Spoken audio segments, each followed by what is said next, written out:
Walton smart fridge presents TVS ইনসাইটে আপনাদের সবাইকে স্বাগত জানাচ্ছি। আমি Abul Kashem. Walton is a global brand. World class innovation নিয়ে ওয়ালটন এখন দেশের সীমানা পেরিয়ে পৌঁছে গিয়েছে 50টিরও বেশি দেশে। ওয়ালটন, ঘরে ঘরে বিশ্বজুড়ে। প্রিয় দর্শক, আমরা আজকে কথা বলবো আমাদের খাদ্য নিরাপত্তা এবং বীজ নিরাপত্তা নিয়ে। আপনারা জানেন যে আমাদের দেশে খাদ্য নিরাপত্তা নিয়ে যতটা আলোচনা হয়, কিন্তু সেই খাদ্য যেখান থেকে উৎপাদন হয়, খাদ্য উৎপাদনের জন্য আমাদের যে বীজটা প্রয়োজন, সেই বীজের নিরাপত্তা নিয়ে তেমন কোনো আলোচনা কিন্তু নেই। আমাদের গণমাধ্যমে নেই, আমাদের পলিসি মেকারদের মধ্যে নেই। এরকম একটা অফ ট্র্যাক ইস্যু নিয়ে টিভিএসে আজকে লিড নিউজ প্রকাশিত হয়েছে যে আমাদের প্রধান খাদ্যশস্য ধান থেকে শুরু করে আমাদের সবজি, অর্থকরী ফসল, পাট এবং ভুট্টা সব কিছুর বীজের জন্যই আমরা বিদেশের উপর নির্ভরশীল, বিশেষত ভারত এবং চায়নার উপরে।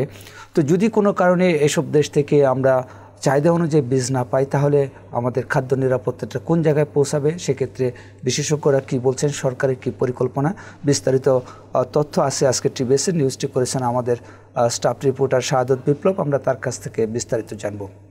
বিপ্লব, আপনাকে স্বাগত জানাচ্ছি। আপনার আজকে যে স্টোরি, যে আমাদের যে বীজের নির্ভরশীলতা অন্য দেশের উপরে, ভারত, চায়না সহ বিভিন্ন দেশের উপরে, এই নির্ভরশীলতাটা আসলে মাত্রাটা কেমন এবং এটা ঠিক কীভাবে এই নির্ভরশীলতাটা তৈরি হলো? একসময় আমরা দেখতাম যে কৃষকরা, আমাদের গ্রামের কৃষকরা, তারা নিজেরা যে ফসল উৎপাদন করেন সেটার বীজ তারা নিজেরাই সংরক্ষণ করতেন। সেটা আস্তে আস্তে আসলে কমে কমে কোন পর্যায়ে আসছে? ধন্যবাদ আপনাকে। আমরা বীজের ক্ষেত্রে যেটা এখন আমাদের চাহিদা আছে টোটাল, তো কয়েকটি ফসলে আমরা স্পেসিফিক, আমরা পুরোপুরি আমদানি নির্ভর। যেমন ভুট্টা আছে, তারপর পাট আছে, সবজি আছে বিভিন্ন ধরনের, এবং হাইব্রিড রাইস আছে। এটারও প্রায় 20% মতো আমরা ইম্পোর্ট করি।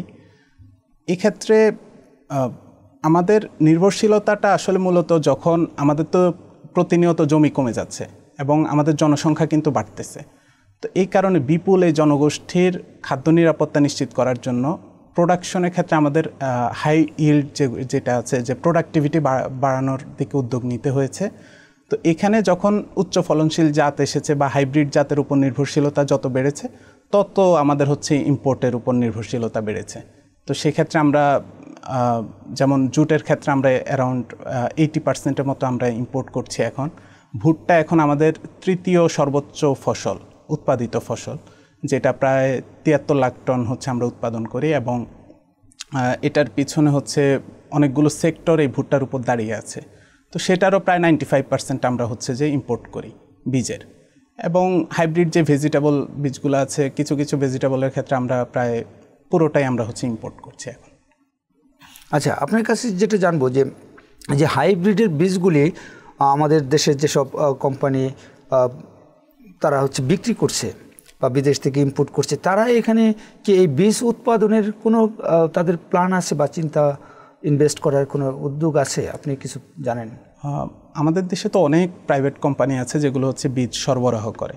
তো এখানে কয়েকটি কোম্পানি আছে খুব ভালো পারফর্ম করছে, নিজেদের গবেষণা আছে, আলাদা করে তারা বিভিন্ন জাতকে ইন্ট্রোডিউস করতেছে, তারা নিজস্ব গবেষণার যে জাত উদ্ভাবন করছে।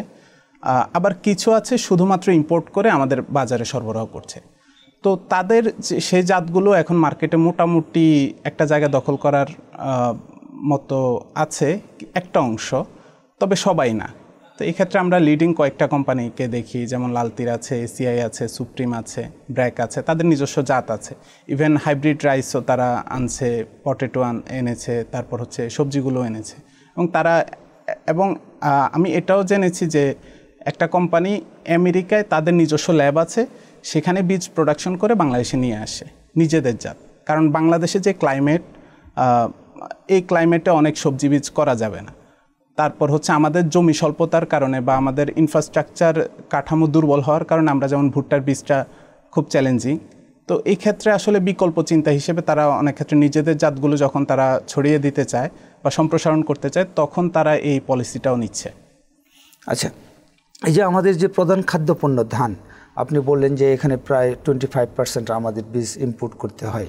তো যদি কোনো কারণে আমরা যদি এটা ইম্পোর্ট ব্যাহত হয়, তাহলে তো দেশে এক ধরনের দুর্ভিক্ষ লাগার মতন অবস্থা তৈরি হবে। তো সেক্ষেত্রে আমাদের সরকারের দিক থেকে, আমাদের বিএডিসি যাদের প্রধান কাজ হচ্ছে এই যে এই খাদ্যপণ্যের বীজগুলি সংরক্ষণ করা এবং সরবরাহ করা, তারা কি বলছে?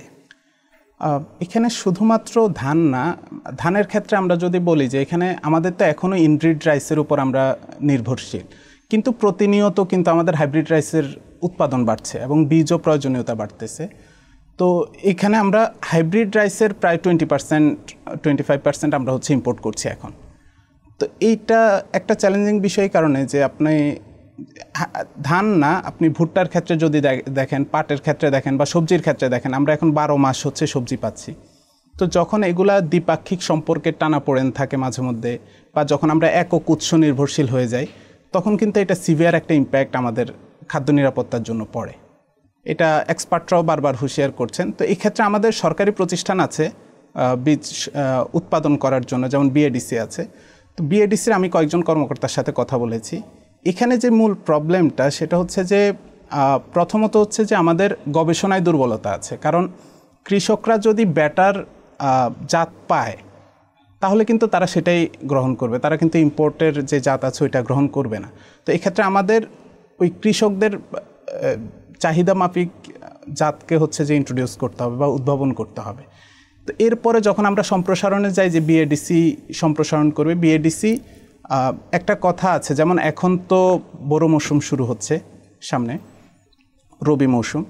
তো প্রাইভেট সেক্টরগুলো 15 অক্টোবর যদি টাইম হয়, প্রাইভেট সেক্টরগুলো কিন্তু 15 সেপ্টেম্বর থেকে তারা মার্কেটিংটা শুরু করতেছে।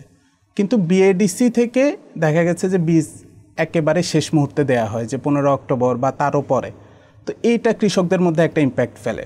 বীজ ভালো, কিন্তু তারা আসলে ওইটা সবাই এখন চিন্তা করতেছে যে আগে করবে সেটা সে ততদিন হচ্ছে সিকিউর।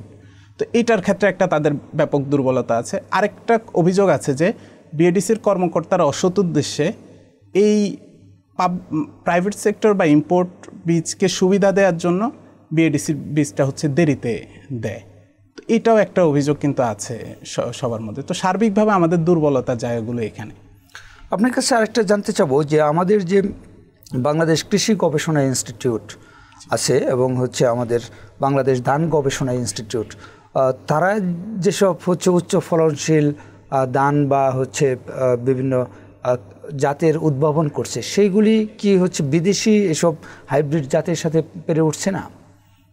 ধানের ক্ষেত্রে আমাদের সাফল্য মোটামুটি বলা চলে যে ভালো। ধান গবেষণা ইনস্টিটিউট যেই জাতগুলো ইন্ট্রোডিউস করছে এবং হচ্ছে ইনব্রিডের ক্ষেত্রে তো পুরোপুরি তারা এখন লিড দিচ্ছে, এবং হাইব্রিডের ক্ষেত্রেও তারা এখন নতুন নতুন জাত আনার চেষ্টা করছে। তো এক্ষেত্রে ওই যে সম্প্রসারণ এবং উদ্ভাবন দুইটার মধ্যে যদি গবেষণা এবং সম্প্রসারণের মধ্যে যেই কম্বিনেশনটা থাকা দরকার, এখানে একটা গ্যাপ আছে। তারা চেষ্টা করছে, কিন্তু এখানে সম্প্রসারণ খুব দ্রুত হচ্ছে না। আর সবজির ক্ষেত্রে যদি বলা হয় যে বাড়ি আছে কৃষি গবেষণা ইনস্টিটিউট, তাদের জাতগুলো আসলে খুব বেশি মাঠ পর্যায়ে এখন কৃষকরা নিচ্ছে না। ইভেন বলার মতো শুধুমাত্র একটা টমেটো জাত সম্ভবত কৃষকরা খুব ভালো ফলন পাচ্ছে, কিন্তু এর বাইরে কোনো জাত খুব বেশি কৃষকরা নিচ্ছে না। বরং আমাদের দেশে উদ্ভাবিত যে জাতগুলো সেগুলো মূলত প্রাইভেট সেক্টরে এখন লিড দিচ্ছে সবজির ক্ষেত্রে। আচ্ছা, আপনার কাছে আমি সর্বশেষ জানতে চাবো যে এই যে আমাদের বীজ সিকিউরিটি বা সিড সিকিউরিটির যে এই করুণ দশা, যে আমরা তো হলো ভারত থেকেই অধিকাংশ ইম্পোর্ট করি এবং সম্প্রতি ভারত হচ্ছে বাংলাদেশে বিভিন্ন পণ্য এক্সপোর্টের ক্ষেত্রে একটা এমবার্গো দিছে, বাংলাদেশও পাল্টা কাউন্টার মেজার নিছে। তো সেই কারণে হোক, দ্বিপাক্ষিক সম্পর্ক খারাপ হওয়ার কারণে হোক, অথবা ভারতেই দেখা গেল যে কোনো কারণে কোনো একটা বছর তাদের উৎপাদন ক্ষতিগ্রস্ত হলো, তাদের আসলে এক্সপোর্ট করার সক্ষমতা থাকলো না। তো তাহলে এটার ইম্প্যাক্টটা আমাদের উপর কতটা পড়বে এবং সেটা মোকাবেলা করার জন্যে আমাদের আসলে কোন ধরনের ব্যবস্থা নেওয়া উচিত, এটা এক্সপার্ট বা সরকারের দিক থেকে যারা আছেন তারা কিছু বলছেন কিনা? আমি যখন সবার সাথে কথা বলেছি তখন তারা কয়েকটি বিষয়ে জোর দিয়েছেন। প্রথমত হচ্ছে যে আমরা তো একদিনেই পুরোপুরি স্বয়ংসম্পূর্ণ হয়ে যেতে পারবো না। তো সেক্ষেত্রে আমাদেরকে বিকল্প উৎস ঠিক রাখতে হবে, যে অন্যান্য উৎসগুলো থেকে, যেমন অন্যান্য দেশের যেন হচ্ছে যে এক দেশ নির্ভর না হয়ে পড়ে বিষয়টা। কারণ আপনি যেটা বলেছেন যে এখন জলবায়ুগত সমস্যা আছে, তো প্রোডাকশন যে কোনো দেশে যে কোনো সময় খারাপ হতে পারে। তো এটার ইম্প্যাক্ট কিন্তু আমাদের পুরোপুরি, যেহেতু আমরা বিশেষ করে কয়েকটা প্রোডাক্টে আমরা পুরোপুরি হচ্ছে নির্ভরশীল। ভুট্টাটা এখন আমাদের খুব কনসার্নের জায়গা, কারণ হচ্ছে পোলট্রি, মৎস্য এবং হচ্ছে যে পশু যে খাদ্য আছে, এই খাদ্য কিন্তু পুরো একটা বড় অংশ ভুট্টা, এবং আমাদের এখন থার্ড ক্রপ এটা। তো এই কারণে হচ্ছে ইভেন আমরা এখন চায়না থেকে সম্ভবত ভুট্টা ইম্পোর্ট হচ্ছে না এখন। তো এই যে কি একটা কারণে, তো এই সার্বিক বিষয় এখানে কয়েকটা আমাদের বিকল্প উৎস ঠিক রাখতে হবে। দ্বিতীয়ত হচ্ছে যে আমাদের কৃষক কোন জাতগুলো চাচ্ছে, বা কৃষক যখন ভালো ফলন এবং ভালো মানের বীজ পাবে তখন কৃষক সেটা নেবে। তো ওই জাতগুলো গবেষণার মাধ্যমে উদ্ভাবন করার জন্য প্রয়োজনীয় উদ্যোগ নিতে হবে। এরপর আরেকটি বিষয় হচ্ছে যে এই গবেষণা প্রতিষ্ঠান, কিছু কিছু ক্ষেত্রে দেখা যায় যে আমাদের গবেষণা হচ্ছে, ভালো জাত উদ্ভাবন হচ্ছে, কিন্তু এগুলো সম্প্রসারণ হচ্ছে না। তো আমাদের সার্বিকভাবে এই যে কয়েকটা সেক্টর আছে, যেমন গবেষণা প্রতিষ্ঠান, সম্প্রসারণ প্রতিষ্ঠান এবং বেসরকারি খাত, এই তিনটা জায়গাকে সরকারকে একটা প্ল্যান করতে হবে। এই তিনটাকে সমন্বয় করে আমাদের যেন আমরা 5-7 বছরের মধ্যে একটা দীর্ঘমেয়াদী প্ল্যান করে আমরা স্বয়ংসম্পূর্ণতা অর্জন করতে পারি। তো সার্বিকভাবে এই বিষয়গুলো উপরেই তারা জোর দিয়েছেন যারা বিশ্লেষক আছেন।